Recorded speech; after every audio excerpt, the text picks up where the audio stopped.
Coming up on First at 4, as more people return to the workforce, many parents in our region are having trouble finding childcare. And we'll take you to Floyd County, where one new sports team is giving kids who are differently abled a league of their own. And a milder day around the mountains today, but we have even warmer temperatures on the way. I'll have the latest on when we could see highs in the 70s coming up. First at 4 is next. Dedicated to Eastern and Southern Kentucky, this is WYMT Mountain News First at 4. Good afternoon, I'm Steve Hensley. Governor Beshear is holding a news conference on COVID-19. You can watch that on our second channel, H&I, or on the WYMT Facebook page. But first at 4, as more people return to the workforce, many in our area with children face an issue: finding someone to watch those kids while they are at work. The lack of options leaves many parents wondering what they should do. WYMT's Vivica Grayson has more on the problem and how one business is trying to help. Many parents in our area say they're frustrated as they try to find good childcare. Everybody really has to work, and it's hard to find it. And then the centers, it's hard to find employees, so the center's not open to their max capacity. Capacity limits are just one of several inconveniences at play for working parents. Some people work long distance, and the childcare's not really in town, and then some people just work. Some people work in the nights, and some people work during the day. Staff at the New Beginnings Daycare Center in Hazard tell me they're not only aware of the problem, but they are working to find and provide a solution. They say they aim to provide quality care and stability for families despite the challenges presented by the pandemic. They do follow a pattern. There's a time for breakfast. There's time to wash up. There's a circle time, is what they call it, and it's when they read and they talk about the book and do certain, activities around the book that they're reading. Now Mullins tells me while she understands the need for more childcare, she says there is currently a wait list for the center due to short staffing brought on by the pandemic. In Perry County, Vivica Grayson, WYMT Mountain News.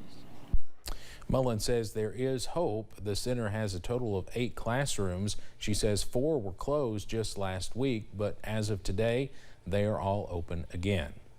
The Kentucky Blood Center is always in need of donations, and this week might be the perfect time to do that. It's the annual Big Blue Crush competition blood drive. The Blood Center is hoping UK fans donate to beat Tennessee fans this year. This is the 34th year of the competition, a partnership between the Kentucky Blood Center and Knoxville's Medical Regional Blood Center. While it provides some fun competition, the goal is to grow the blood supply, especially this year as blood centers across the nation deal with unprecedented blood shortages. It's even more important this year than ever before for people to come out and donate and make sure that there's an adequate blood supply at all of our Kentucky hospitals going into the holiday. All Kentucky blood centers prefer people to schedule appointments ahead of time to help social distance, but walk-ins are still welcome as space allows. Here in Eastern Kentucky, those wanting to take part can do so at the Pikeville and Somerset centers today through Friday. One Kentucky food pantry suffered a major loss just as the holiday season is beginning. The food pantry in Garrett County was destroyed after a fire, but the planned monthly giveaway of food to senior citizens in the community went on as planned thanks to help from others in the community, including God's Pantry Food Bank. Police say they caught Deborah Smalling on surveillance video rummaging through cardboard and paper on site. She later admitted to putting a lit cigarette in the trash. I probably asked her why she was so angry, because I'm the type you can come and talk to me if there's a problem instead of throwing out anger, And then I'll probably just hug her and say, just pray for you. Good luck. Deborah Smalling had a not guilty plea entered for her in Garrett District Court this morning. Jail staff say she met her bond and was released. She'll be back in court November 22nd for a preliminary hearing. The CEO for God's Pantry says they will be assisting the Garrett Food Bank until they can get back on their feet again.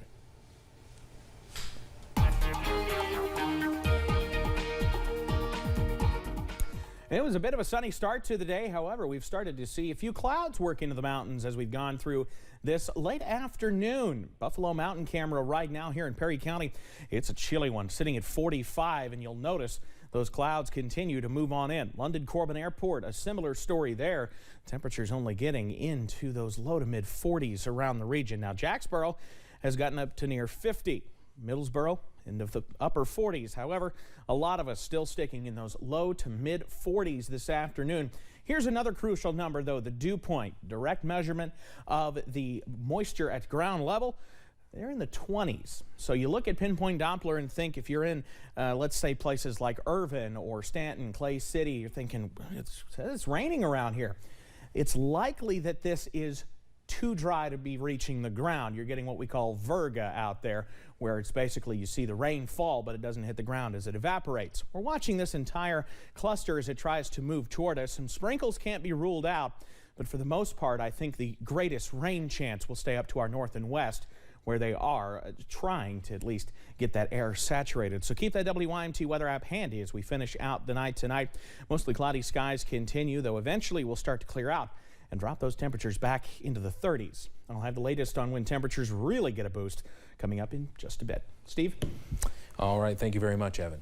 A new sports team in Floyd County is giving kids who are differently abled a league of their own. Parents, volunteers, and Prestonsburg city officials are working together with the East Kentucky Youth Soccer Association on a special needs league, bringing around 20 kids to the field to a space where they can hit their goals, surrounded by people who share their diagnosis.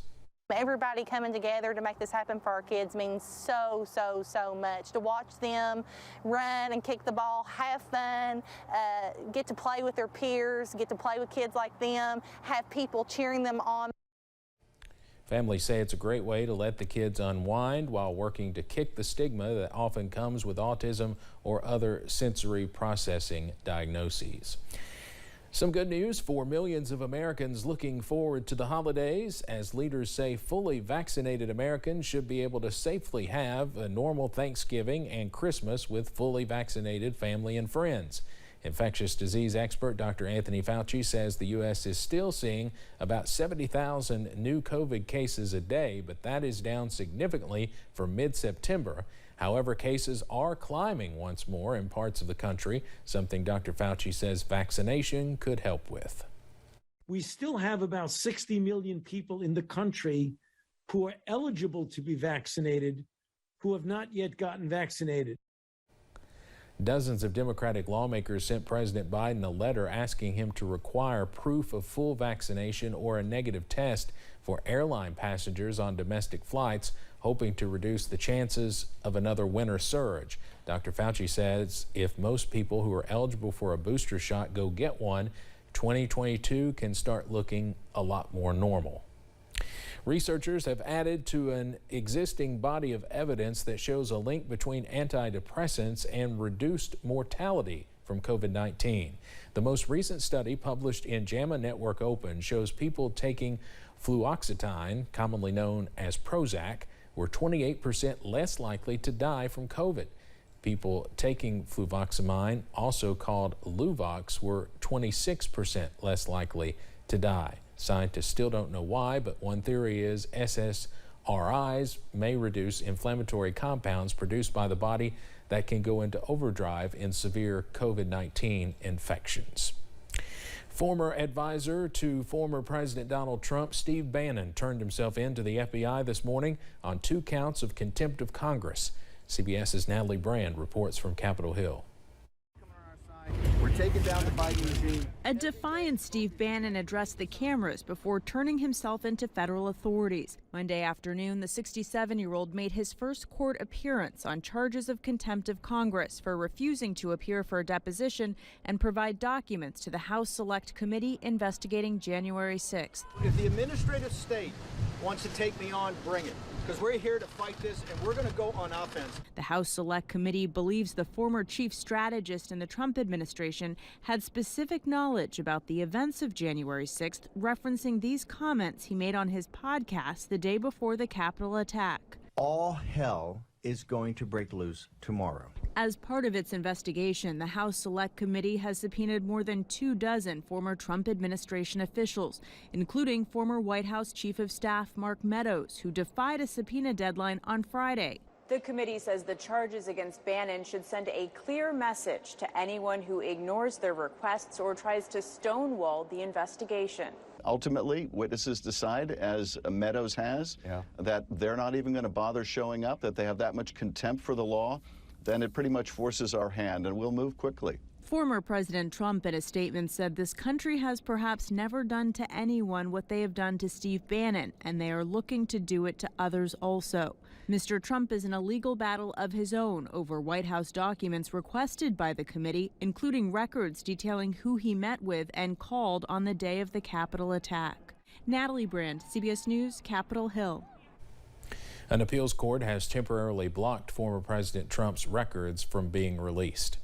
Let's head over to Wall Street now on this Monday. The Dow closes down today, more than 12 points. We'll have more financial news in our next half hour. But straight ahead, a woman in Kansas is trying to reunite a family with a long-lost photo album that tells a story of what the area was like more than 100 years ago. And clouds slowly on their way out as a warmer air mass moves in. I'll have the latest on when you can comfortably leave the house with short sleeves on. Straight ahead.